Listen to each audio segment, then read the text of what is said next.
Welcome back to another edition of Irish Illustrated Insider. I'm Tim O'Malley, joined today by Tim Murray from the VSIN Network. Tim Murray is a college football and basketball sports handicapper. You can watch his stuff on the VSIN Morning Line, 10 to 1 o'clock, Saturdays and Sundays. VSiN College Football Betting Podcast during the season and available on YouTube TV and also SiriusXM channel 158. And Tim Murray is also a Notre Dame fan. I'm going to go ahead and say that on this podcast because that is how we end up talking quite a bit. I saw Tim down at the Orange Bowl. He flew down to see Pride cometh before the fall there too. The James Franklin falling to Marcus Freeman and the Irish make it to the national championship game. But we're not going to talk too much about the Ohio State or Penn State game here, Tim. We're going to talk about Notre Dame's upcoming schedule because thought it'd be great to have you on and kind of explain how the lines work in advance, how they work in season when you're also helping setting these lines, and then some fun stuff as well. Like every once in a while on the Irish Illustrated Four Horsemen Lounge, why is this line moving? Questions that we cannot really answer if we're not in the business. So welcome, and thank you very much for coming on. Yeah, I think I'm supposed to say long time, first time, right? Yes. A big fan of the pod and appreciate the invitation here to jump on. So yeah, been a Notre Dame fan my whole life, and yeah, it's we could talk about it. For me as someone who's I'm not a professional bettor by any stretch of the imagination. I'm just a host that bets a lot and talks about sports betting and looks at lines and have got to kind of be indoctrinated in all of this sports gambling stuff. But yeah, it's one where I don't tend to bet on or against Notre Dame all that much because I've tried my best, Tim, to make this my guilty pleasure, which is, we've been in the media for a long time, and your fandom kind of starts to fade away at times. But I've tried to kind of harness Notre Dame as my true fan kind of thing. So I try not to bet too much on them, but sometimes I can't help myself. So there are spots where I do have to find myself betting on or against. I will raise my hand. I did bet Georgia. It is called the happiness hedge in the sports That's right. gambling world, where I was very happy to lose my money in the Sugar Bowl when Notre Dame beat Georgia. I would have been happy to lose my money on the national championship game as well. That too. I think a lot of our subscribers do the happiness hedge along the way. Well, happiness hedge might come in. Last year, Notre Dame underdog only against Texas A&M, very slight underdog. I think that Yep. line maybe moved a point over the course of the summer. It was no one was going to argue which way, +1, -1.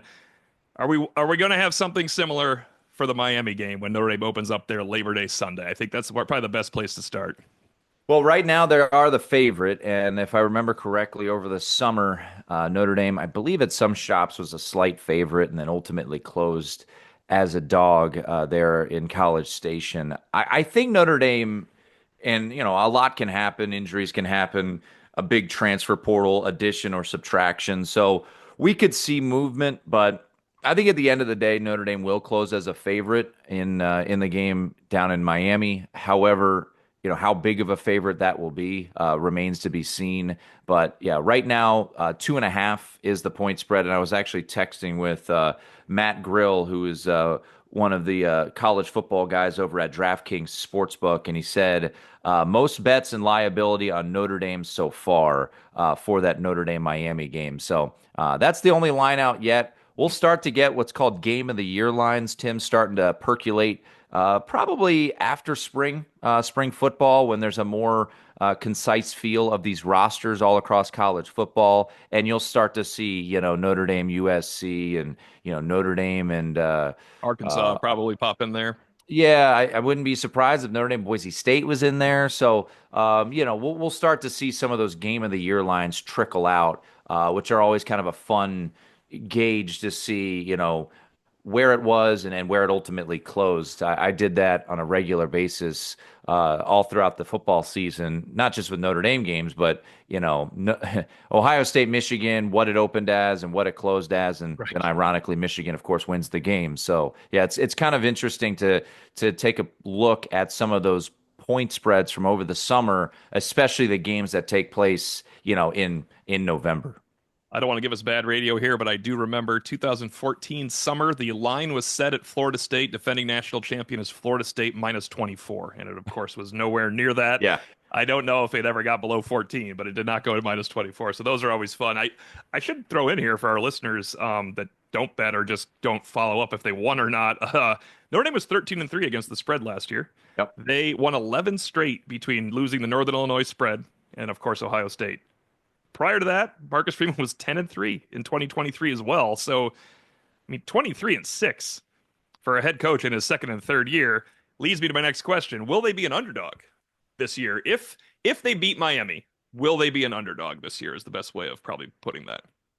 Real quick though, I'll just point this out. Since Marcus Freeman, and I don't include the Fiesta Bowl. I guess if you include the Fiesta Bowl, I still think they would be the best cover team. They are the best cover team in college football, believe it or not, since Marcus Freeman has taken over as the head coach. So they have been making Notre Dame fans lots of money. As to your question, will they be an underdog?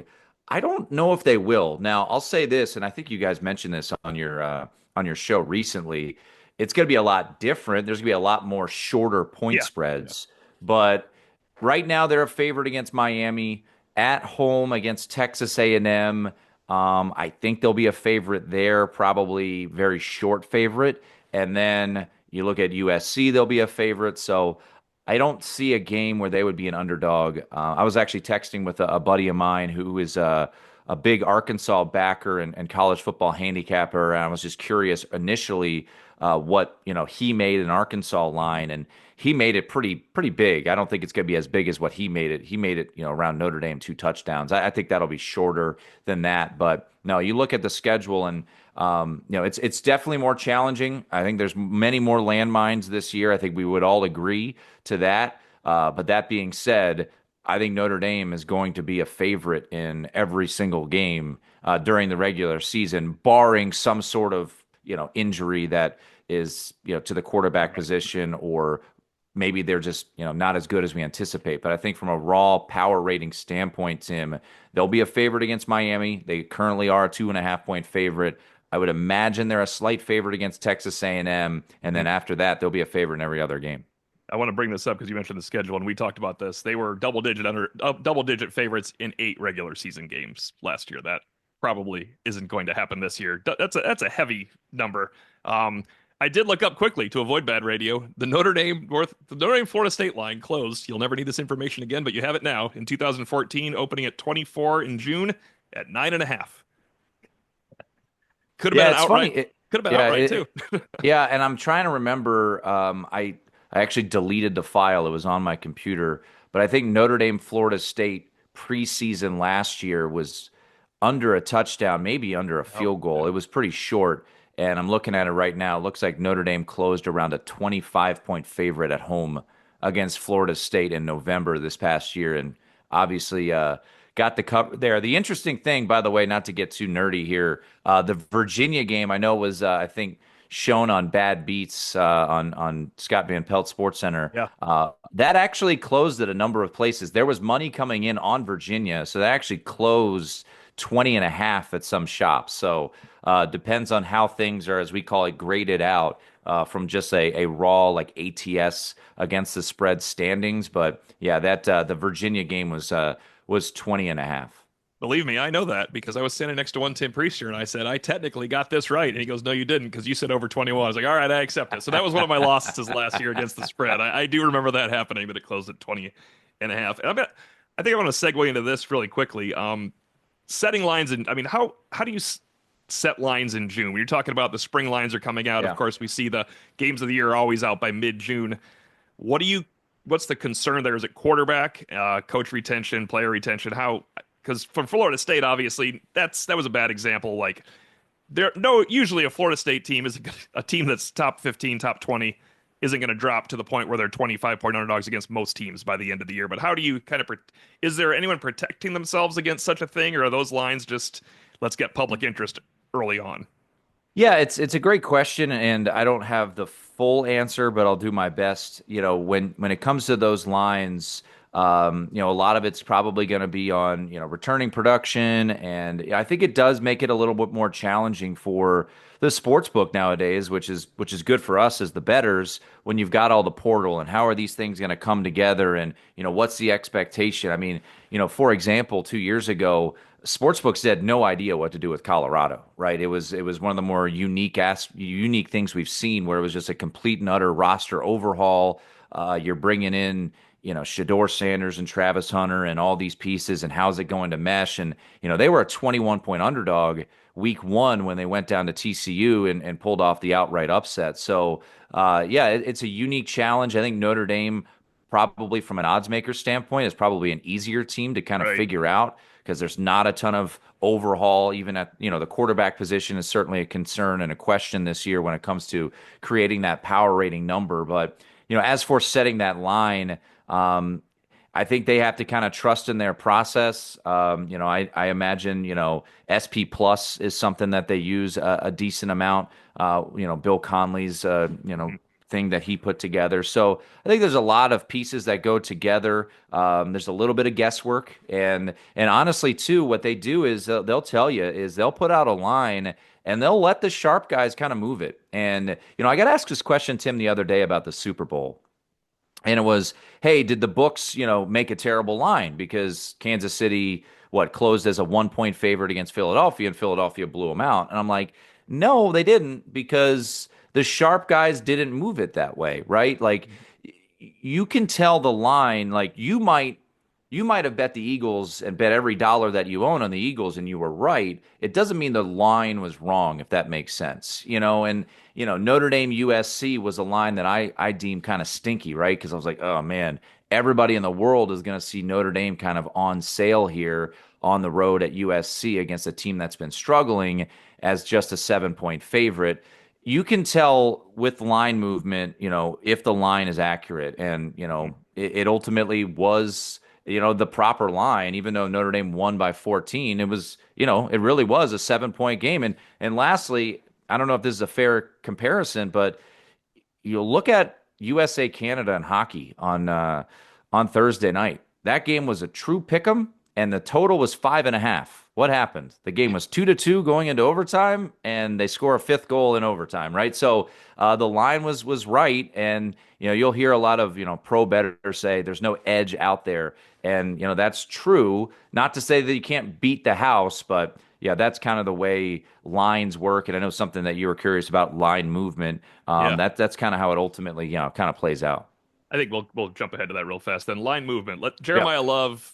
Let's say he's announced out for the Ohio State game rather than announced healthy, which he was not. Jeremiah Smith, same situation. Yeah. Does it take that level of a player to change a line, or the starting quarterback, of course? So in other words, Riley Mills announced out doesn't make a massive national swing, probably, even though obviously he makes a difference. Yeah, no, I mean, really, it's quarterbacks and everybody else. I mean, Jeremiah Smith, Jeremiah Love are two super unique, incredible talents, but in reality, those guys are maybe worth 1 point to the point spread, and that might be extreme, right? Quarterbacks obviously much different. We were talking off air about the Purdue game, thinking back to week three following the Northern Illinois contest, and it was a kind of a perfect storm of. It felt like there was support in the betting market on Purdue. There was an unknown element about Purdue because remember they were off a bye week. They had beat the living daylights out of some FCS Yeah, jabroni. Indiana State. Yeah, they were 1-0. Yeah, yeah, and then Notre Dame, of course, lost as a 28-point favorite to Northern Illinois. And Riley Leonard, we didn't know if he was going to play, right? So that had a lot to do with the line. So if you see a massive move in a point spread, especially later on in the year, there's probably a tell that someone's hurt and not going to play. And for example, I think was it 2021 when Notre Dame went to Charlottesville and there was Yes. is Brendan Armstrong going to play? Is he not going to play? And I know there was some information kind of trickling out. Hey, he's not going to play. It And then trickled to it's me up. and Pete Sampson at the bar, actually, from someone I know on this podcast right now. So there was some good, there's some good information. Jack Freeman, good job, thanks, buddy. Yeah, There there might was, have there might have been a text message to me by a couple of folks too that had me get down on the counter there. But that's an example where you saw an extreme line move, and you'll see it right before games kick off. It's kind of crazy, especially in football, when you think about, we as Notre Dame fans, man, Howard Cross is hurt. What does that do to the line? Right. Nothing. Riley Mills is hurt. What does that do to the line? Not really anything.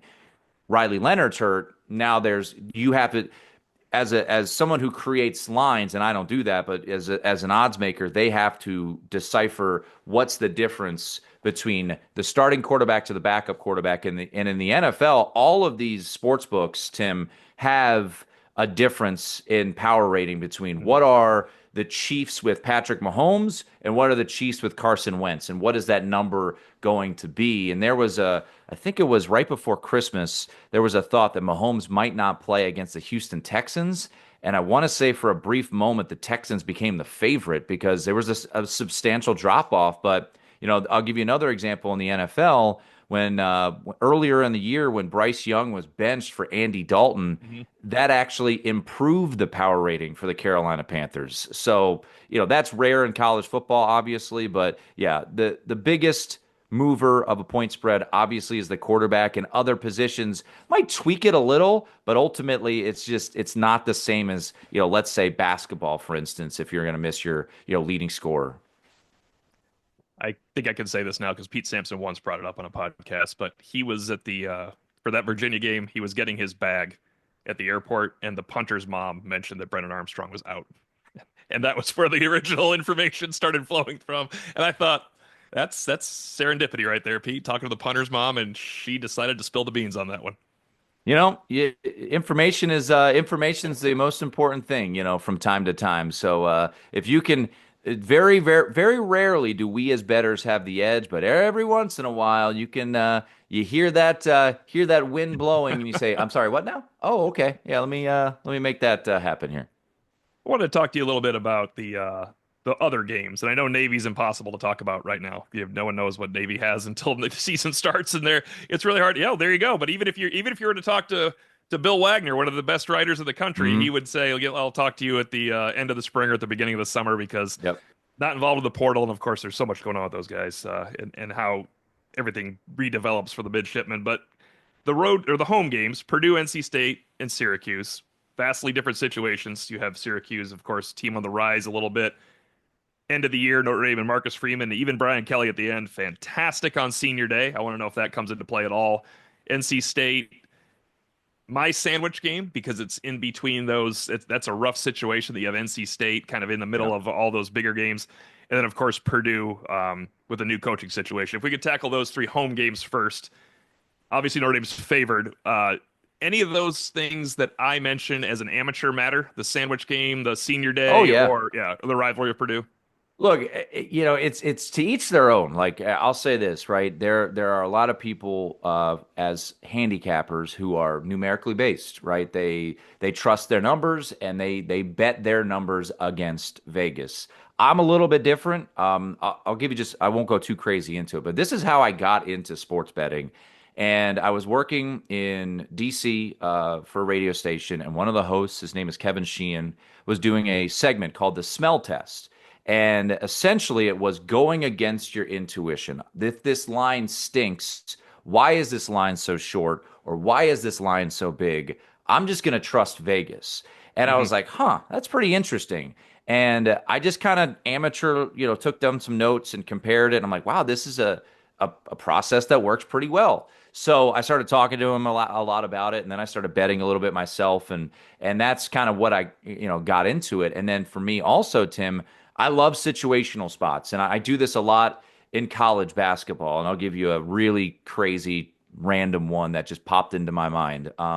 Over the weekend in the MVC, Bradley beat Drake. They were the number one team in the MVC. Drake was at the time, and Bradley, as a 7 point dog, won the game outright. And then they turned around and they went on the road to their rival, Illinois State. And they were, I think, like a 1 or 1.5 point favorite, Bradley was. And your average person would say, well, Bradley just beat a really good team in Drake.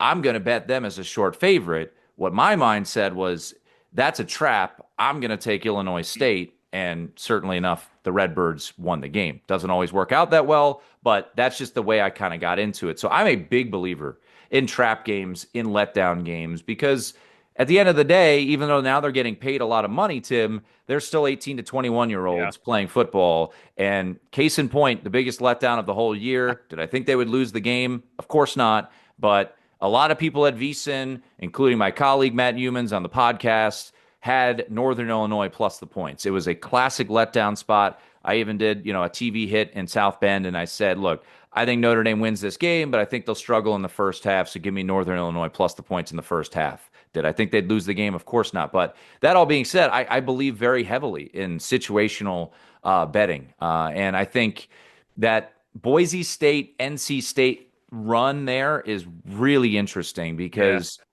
it's a stretch of a bunch of games in a row. You'll have played Texas A&M. Purdue is what it is. It's a rivalry game. You're going to Arkansas. I'll say this, Tim. I was looking at the schedule the other day. I don't know if that's going to be a primetime game. Did you happen to see who else is playing on September 27th? No, with It's Arkansas. yeah. So initially I was like, oh, ESPN's definitely going to make that a primetime game. How about these games the same weekend? Georgia, Bama. Well, LSU, Ole Miss, those are all ESPN properties. And then, not that it'll affect Notre Dame, Arkansas game time, but Oregon is at Penn State that day as well. So I think it's safe to say College game day is not going to be headed to Fayetteville, Arkansas. But that's going to be a tricky spot, I think. yeah. You true road game in the SEC. Arkansas does have a veteran quarterback coming back, a unique offense led by Bobby Petrino. The NC State one, I was listening to shouts to the Cover 3 podcast guys over at CBS. I totally forgot that NC State lost Tony Gibson, which is, Right. I think, a massive thing for the Irish. So that is huge, in my opinion, the fact that Tony Gibson, I believe he's now the head coach of Marshall, if I remember correctly. But regardless, he's not at NC State anymore. Maybe Robert Anai is a bonus that he's not the offensive coordinator anymore, but they don't have a pair of coordinators. But I do think that Boise State, NC State stretch is going to be tricky because I think you know this, Tim, as someone who I believe has property in South Bend that you like to rent out for games. Yes. That Boise State game, there's going to be a whole hell of a lot of blue in South Bend. That was rented quickly. I will point that out. Boise State and Texas A&M had a lot of people asking. And I tell you what, when Arkansas comes here, Jack Freeman's heard me talk about this a few times. In a few years, when Arkansas gets to make their return trip that they lost during COVID, I have never been on more radio stations in my life than Arkansas in the summer of 2020, asking me if that game was going to be played. I was trying to play, guys, it's not happening.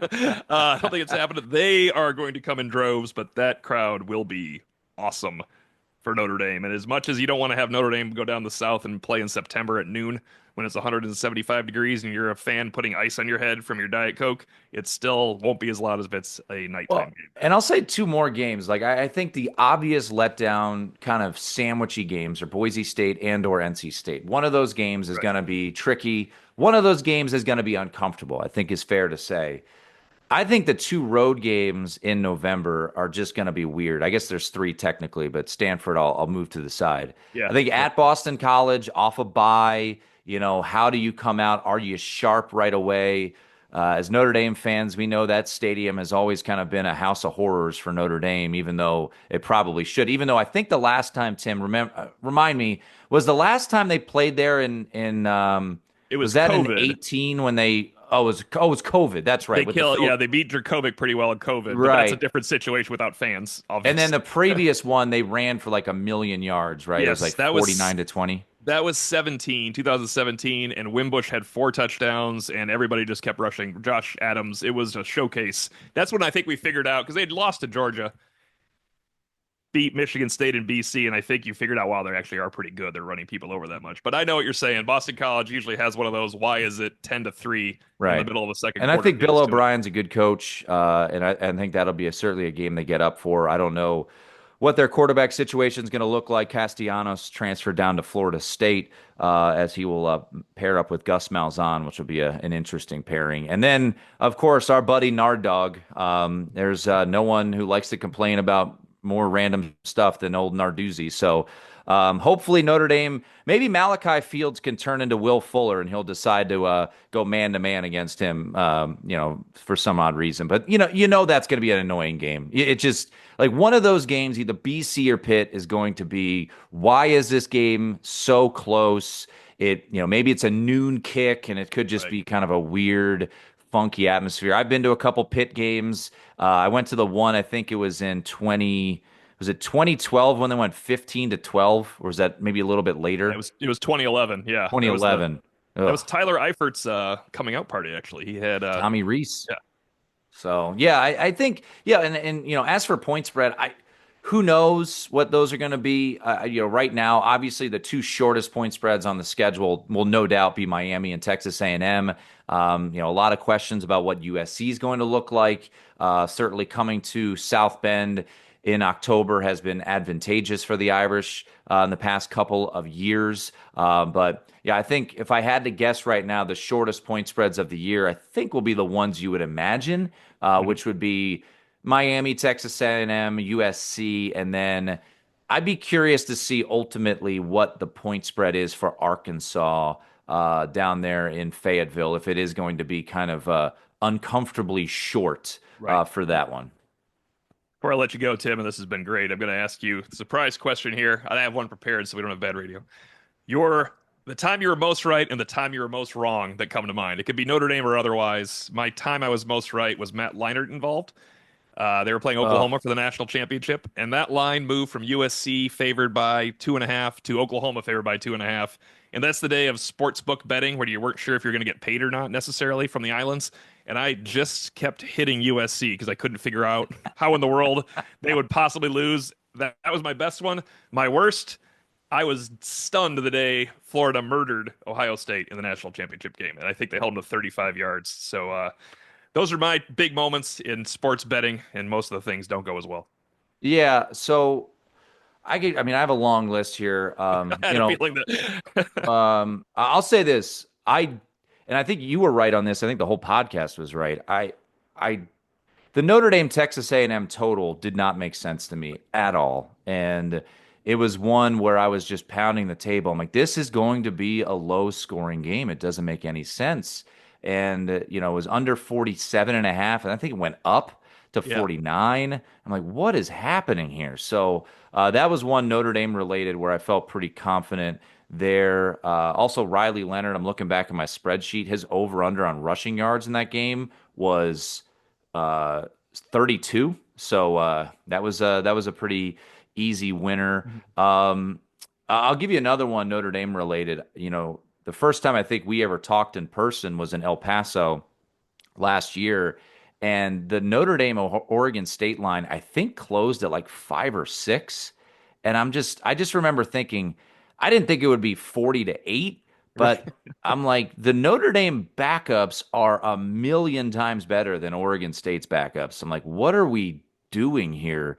But that was also I remember having a close eye on the under in that one, and that was a an unfortunate loss for me. I'm trying to think of. A I'm late sure there's touchdown, very late rushing touchdown scored in that one by the Irish. I was on the field when I came down. yes, Yeah, and that then well hurts. they had the thick six Oh, 2 point conversion or yeah. something like that from Oregon State. So, um, and then trying to think of ones that I was just so obviously wrong.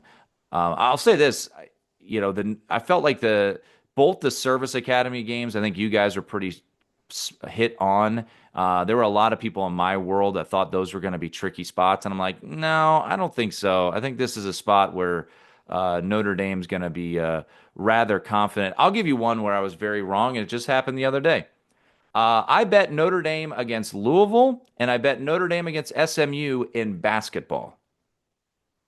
And we just lost all of your listeners there, Tim Yeah. Murray, but that's So okay. yeah, I've But been the told don't talk. I've been told don't mention basketball on this podcast. I was But going to say Tim Murray was a Division III basketball player, yeah, and so that that's could when make I him know always basketball, but it didn't work out, I guess, in this yeah. Well, situation. that was I was texting with you on what was it Tuesday night when Notre Yeah, Dame lost to SMU, and Notre Dame actually closed the favorite against that's a SMU. there's a line move that was, as I you was mentioned, wrong. they're Yeah. not So always accurate. sometimes the losses come that quickly, but yes, I was very wrong on Notre Dame hoops the other day. I'm sure there are other ones where I've been very wrong when it comes to college football. I'm sure in my junior year of college, I'm sure I didn't anticipate Notre Dame going 3-9. No, that was true. Neither did Charlie. There are knuckle prints in a refrigerator somewhere out there when Notre Dame ultimately lost to Navy in what was it? Is it triple overtime? Triple overtime, 2007. 46-44. I I believe used I believe Charlie Weiss said to Tim Priester, who had finished writing a book on Charlie, what are we going to do? Go 3-9 in the offseason? I Not what used to go happened. to a barber shop in Annapolis. I lived in Annapolis for 5 years before moving to Vegas. And I used to go to a barber shop and I would sit in the barber chair and stare right at a picture of the Navy 46, Notre Dame 44. I'm like, I don't think I want to come here Yeah. anymore. This is painful. Thank you very much, Tim. You can listen to Tim Murray on the VSIN Network weekend morning line, 10 to 1 o'clock Eastern time during college football season on the College Football Betting Podcast. And of course, VSIN is available on YouTube TV and Sirius XM 24 hours a day, channel 158. Tim Murray, thank you very much for joining us, and I think we may reconvene at some point when some of those lines come out this summer. Sounds good, Tim. Appreciate it. Thanks for listening for another edition of Irish Illustrated Insider. I'm Tim O'Malley. Thanks for joining us. We'll be back Monday with our usual podcast.